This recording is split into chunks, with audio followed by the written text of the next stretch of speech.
conoció desde antes, desde el principio de los tiempos, y sigue hasta nuestras fechas. Ahora, quiero resaltar algo. ¿Por qué lo hizo Dios? Por amor a la creación. Las intenciones o las motivaciones de Dios son totalmente distintas a las motivaciones del hombre. Nosotros, ¿por qué hacemos las cosas? Por conveniencia, porque nos conviene, porque nos gusta, ¿no? ¿Cuál es la motivación de Dios? El amor. Entonces, nuestras motivaciones son totalmente diferentes a las motivaciones de Dios, y vale la pena resaltar que todo esto que hizo Dios lo hizo por amor a nosotros. ¿Ok? Ahora, fíjense en este versículo, esa es la que sigue. Perdón, aquí está. Génesis 3:15. Y pondré enemistad entre ti y la mujer, entre tu simiente y la simiente suya. Esta te herirá en la cabeza y tú le herirás en el calcañar. ¿Cuántas veces lo hemos visto? Montonares, ¿cierto?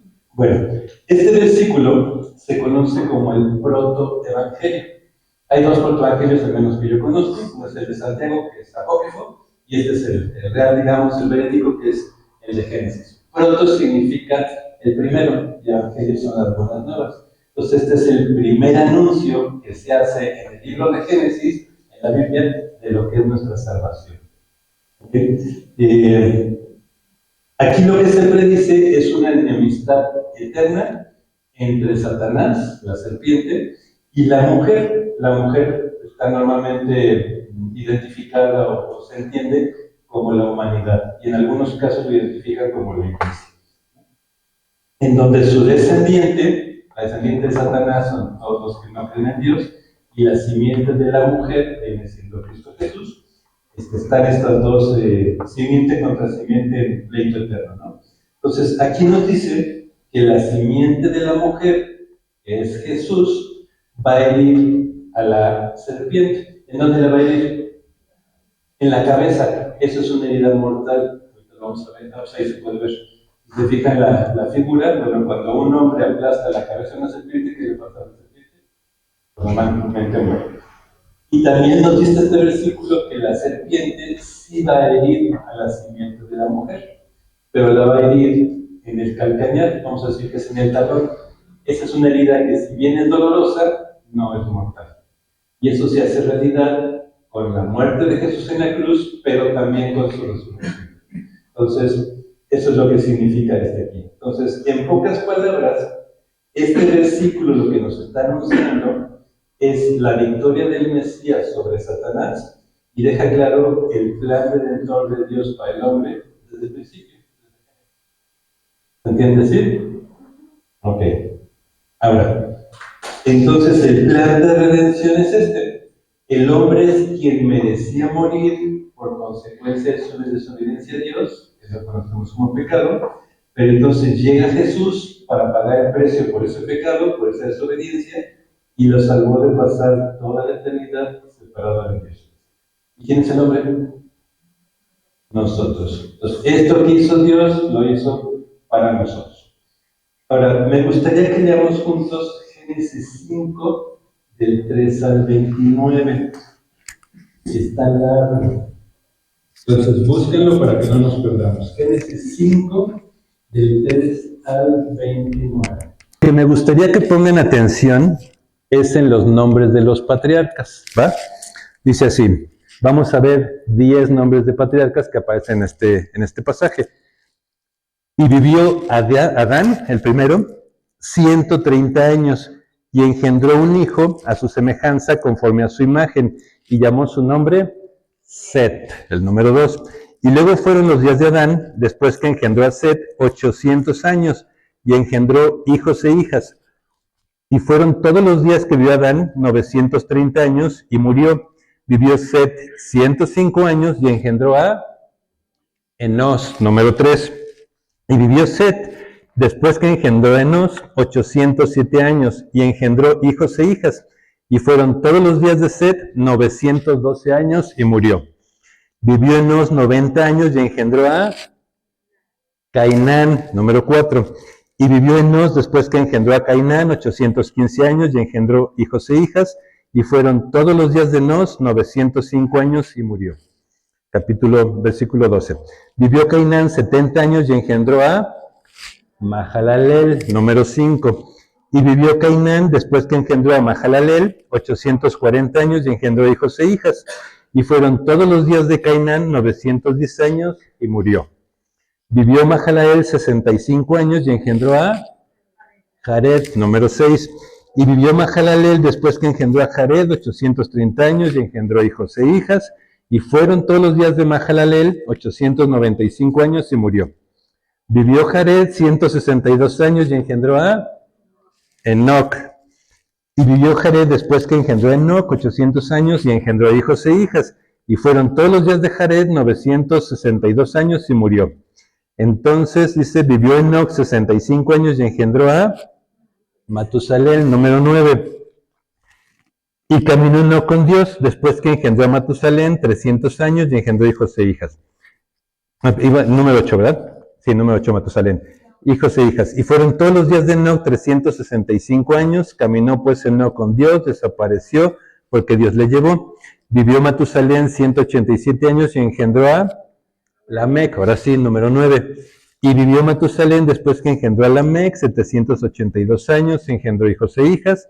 Fueron todos los días de Matusalén 969 años y murió.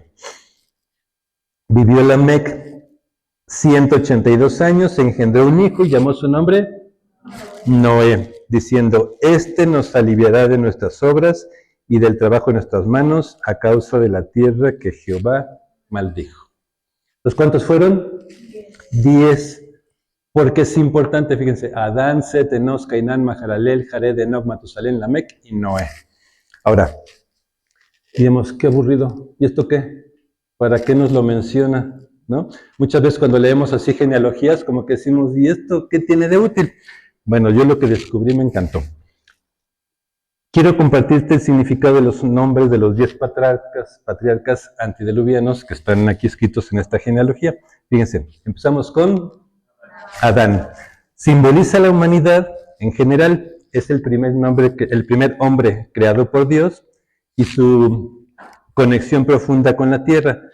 Entonces su significado, el nombre de Adán, es hombre o tierra, derivado de la palabra Adama, ya que fue formado del polvo. Vámonos con el 2, que sería Set. Se le llamó así para reemplazar a Abel. Su nombre significa entonces sustitución.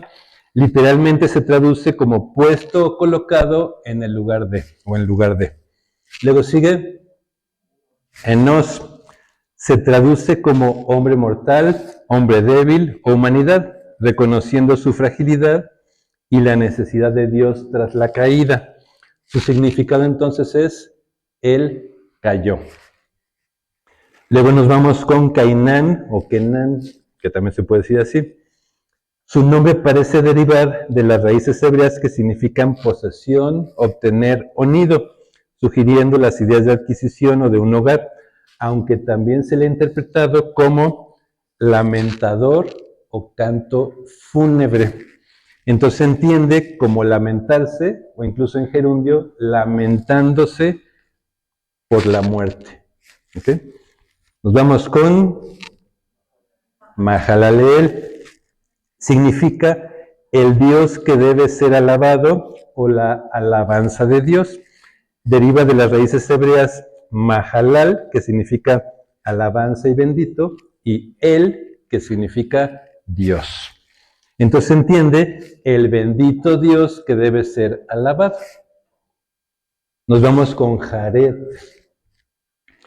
El hebreo deriva de la raíz Yarad, que se supone que también viene del río Jordán, que tiene esta misma raíz, y significa descender o el que desciende. El río Jordán, desde sus orígenes, va a desembocar en el Mar Muerto, viene para abajo. El Mar Muerto está no sé cuántos kilómetros bajo el nivel del mar, por eso es que va bajando. Pero bueno, Jared tiene ese mismo significado. Significa también descendiente o el que gobierna. Entonces se entiende como el que gobierna descenderá. Luego viene Enoc, y me causó risa porque también se dice Chanok. Cuando somos viejos van a entender de qué se trata. Significa delicado o consagrado a Dios.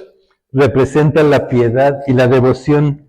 Enoc fue conocido por su íntima relación con Dios y por no experimentar la muerte física, siendo un ejemplo de fe. Se traduce su nombre o se entiende su nombre como enseñando justicia o enseñando obediencia. Ya casi, ahí vamos, ahí vamos. Matusalén. Matusalén es conocido como el hombre más longevo, 969 años, y su nombre tiene un significado profético. Cuando muera, vendrá el juicio. También se le conoce como hombre del dardo, sugiriendo que la muerte o su muerte marcó el inicio del diluvio universal. Él no murió por el diluvio, pero cuando él murió, el diluvio comenzó. Entonces Noé supo cuándo subirse a la barca por la muerte de esta persona. Su muerte es una profecía del juicio de Dios que llegó en el año de su muerte, obviamente, y lo que les acabo de decir. Noé supo cuándo entrar. Se traduce como su muerte traerá. Lamec, el penúltimo, significa poderoso o joven fuerte. Se entiende como fortaleza o fuerza. Y finalmente Noé. Su historia en el libro de Génesis lo presenta como un hombre justo, elegido por Dios para construir un arca y salvarse a sí mismo, a su familia y a los animales del gran diluvio. Simboliza así un nuevo comienzo, la promesa divina de paz y renovación tras la destrucción. Su nombre viene del hebreo Noaj, que significa descanso, paz, consuelo y renovación. Entonces, todos estos nombres tienen cosas que ver bonitas, espirituales y demás, pero fíjense si los juntamos en una misma oración, bueno, de hecho serían 3 oraciones. El primero, si yo hablara hebreo, sería Adam Setenos Cainán. La segunda oración sería Mahalalel Jared Enoc. La tercera oración sería Matusalén Lamec Noé. ¿Suena padre? Pues no, porque no entendemos nada, ¿verdad? Pero ahí les va. Fíjense la primera oración. Adán, el hombre. Set, puesto colocado en el lugar de, ahí podríamos decir, el Edén. Enos, él cayó. Cainán, andaba lamentándose por la muerte. Si lo ponemos juntos, dice, el hombre, puesto colocado en el lugar del Edén, cayó y andaba lamentándose sobre la muerte. Luego nos vamos, Mahalalel Jalel Kedok. Mahalalel, el bendito Dios que debe ser alabado. Jared, el que gobierna descenderá, le podemos poner del cielo. Enoc, enseñando justicia u obediencia. Si lo juntamos, el bendito Dios que debe ser alabado, el que gobierna, descenderá del cielo enseñando justicia y obediencia. Matusalén Lamec Noé. Matusalén, su muerte traerá. Lamec, fortaleza, me puse chinito. Noé, consuelo, alivio, descanso, paz y renovación.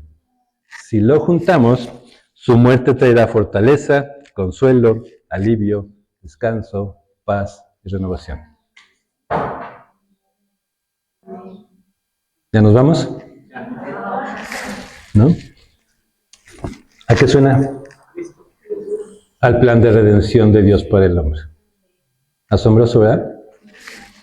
Hasta en los nombres la Biblia nos enseña. Hasta en los nombres, ¿no? Vamos cerrando. Ahí. ¿Da? ¿No da? Ahí está. En Juan 3:5, Jesús está hablando con Nicodemo y le dice, de cierto te digo, acuérdense cuando dice de cierto, cuando se repite 2 o 3 veces, es que está haciendo énfasis grande. Dice, de cierto te digo, que el que no naciere de agua y del Espíritu, no puede entrar en el reino de Dios, ¿no? Entonces, realmente es verdad, porque está enfatizando esto, que el que no naciere de agua y del Espíritu, no puede entrar en el reino. ¿Qué es nacer del agua? Bautizarse. ¿Qué es nacer del Espíritu? Aceptar a Jesús como Señor y Salvador y cambiar este espíritu de piedra por un espíritu de carne. Entonces, el que no haga eso, no puede entrar en el reino de Dios. Jesús te está diciendo a Nicodemo que Dios estableció un nuevo reino. ¿Cuál reino? El reino de Dios, ¿no? ¿Y quién es el que puede entrar ahí? Pues el que nazca de agua y del Espíritu. ¿Qué significa eso? Que únicamente el que acepte la simiente de la mujer, Jesús, como su único Señor y suficiente Salvador, y que una vez aceptándolo nazca de nuevo, va a poder entrar en el reino de los cielos. Al nacer de nuevo, ¿qué pasa? Nos transformamos, cambiamos, somos otra criatura. Entonces, es deber de todo cristiano entender esta doctrina de la redención. Y les voy a decir algo. Uno no se pierde eternamente por culpa de Adán y Eva, por el pecado que ellos cometieron, por la desobediencia que ellos tuvieron para con Dios. Uno se pierde eternamente por negarse a aceptar a Jesús como Señor y Salvador y por no cambiar. Entonces la responsabilidad no es de Adán y Eva, la responsabilidad es de todos y cada uno de nosotros. ¿Cuántos han tenido la oportunidad de recibir a Jesucristo como Señor y Salvador? ¿No? Bueno, para los que levantaron la mano y también para los que no, les quiero recordar algo. Antes de conocer a Jesús, éramos esclavos del pecado. ¿Ok? La teoría nos dice que al conocer todo esto que platicamos el día de hoy, aceptamos a Jesús como Señor y Salvador, hicimos una oración de manera audible, en voz alta, y esto tuvo un efecto en nuestros corazones y por lo tanto en nuestras vidas. El principal efecto es que restauró nuestra comunión con el Padre, pero el segundo es que nos liberó.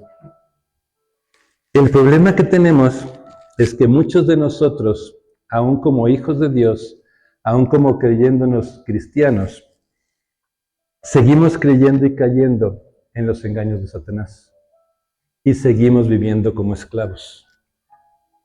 Me gustaría invitarte hoy a reflexionar en qué área te sientes aún esclavo. Hay miles de cosas. Eres esclavo de tus vicios, el cigarro, el alcohol, vicios mayores, esclavo del pasado, esclavo de tus errores, de la depresión, de relaciones tóxicas, de la envidia, del ego, de la soberbia, de las carencias, del fracaso, de la edad, de las ansiedades, del futuro, de la falta de perdón, de la idolatría, y podríamos seguir. Hay tantas y tantas mentiras y engaños del enemigo que no podríamos nombrarlas todas aquí. Es importante identificarlas, porque el día de hoy nos está haciendo recordar que la sangre de Cristo ya pagó. Él ya pagó por todas esas cosas, y eso vino a tener un efecto en tu vida. Te redimió, te liberó, te sanó, te perfeccionó y te limpió hasta purificarte. ¿Lo crees? Así es una realidad. Ya no tienes que ser esclavo de nada ni de nadie. Eres una hija o un hijo de Dios, linaje escogido, real sacerdocio, nación santa, pueblo adquirido por Él. La Biblia lo dice, y si la Biblia lo dice, nosotros lo creemos.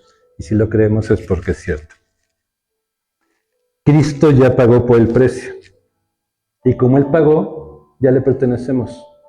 Y cuando le pertenecemos a Él, empieza a actuar en nosotros. Cuando yo compro un carro, ¿qué hago? Lo limpio, lo guardo, lo cuido, ¿no? Dios hace exactamente lo mismo con cada uno de nosotros. Ya nos compró, nos cuida, nos limpia, nos protege, ¿no?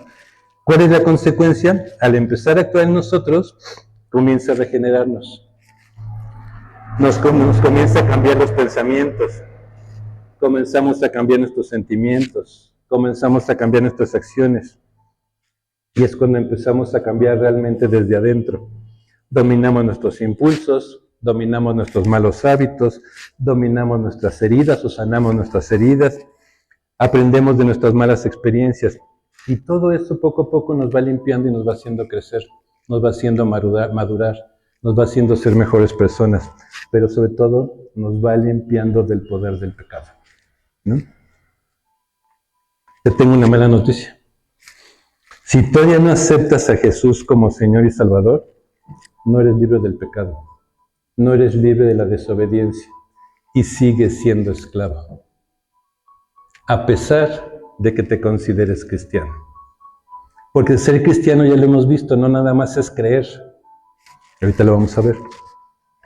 Todo comienza por un arrepentimiento interno y ese arrepentimiento nos llega a tomar acciones que nos van llevando justamente a obedecer a Dios. Sentimos dolor por lo que hacemos que no es la voluntad de Dios. Sin ese dolor no se puede hacer ningún cambio.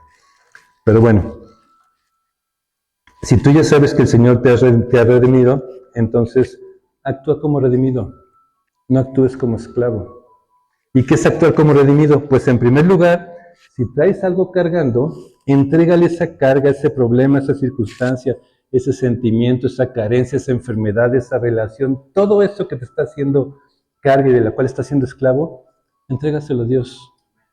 Ponlo en sus manos, porque no es por ti que lo vas a solucionar, es por Él, porque Él es el que limpia, Él es el que te protege, Él es el que te cuida. Pónselo a Él en sus manos. Y en segundo lugar, crece,